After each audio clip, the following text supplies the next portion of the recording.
Third time's the charm, they say, so let's try this again.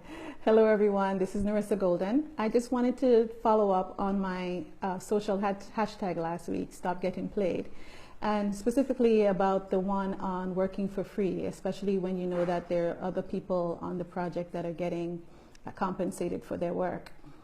Now, one of the first things I would suggest to you is that in the same way that I'm using social media, in this case Facebook, to connect with you, you use the technology as a barrier in terms of giving you a moment to think about what they're asking you to do. So for instance, if they message you on WhatsApp, Facebook Messenger, email, just say, hi, just acknowledging that I received your request. I'll get back to you later today.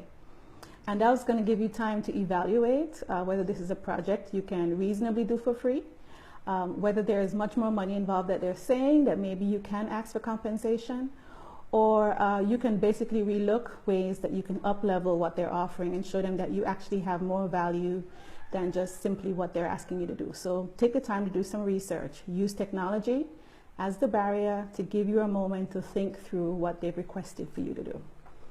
Second thing is when you get back to them, if it really is a basic project, something that you can do in 10 minutes, 20 minutes flat because it's just your area of skill, and it's a project that you feel could, it's a one-off and you're quite okay with the basics, still start out with, my basic fee for this consultation is. So have your price in mind that you're willing to do the work for. Follow that up with, would you like for me to send you, I can easily send you my contract with agreement and options for paying me.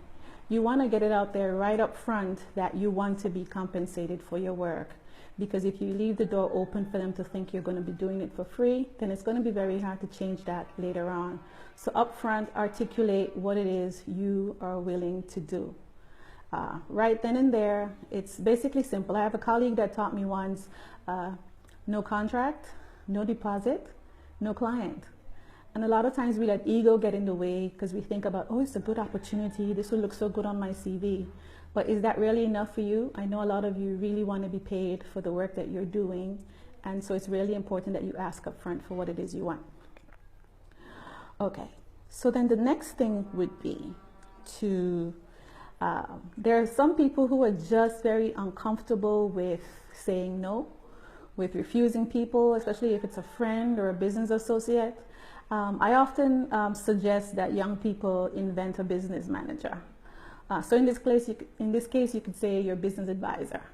And say, my business advisor says that we've already reached our quota this month for charity work, so I won't be able to do this. Or my business advisor says, blah, blah, blah. That way, it's not necessarily you saying no, but that your company on a whole is saying no to this particular project. There are some instances when you feel that there is value to be gained other than cash for working with that person. Again, articulate upfront what this is.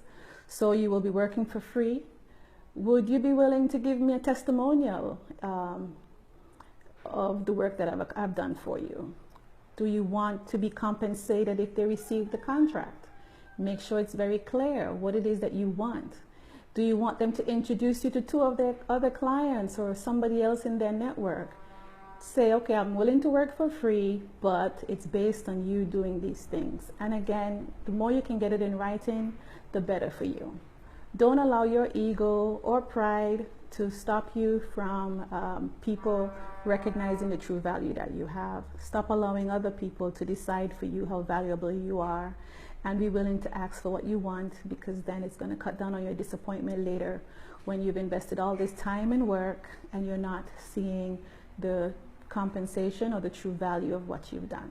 So I hope those have helped. I will follow it up with a blog post later today on narissagolden.com to flush out some of the things I've given you, and then I'd be happy to hear your feedback and other questions you may have about it. Take care. Bye.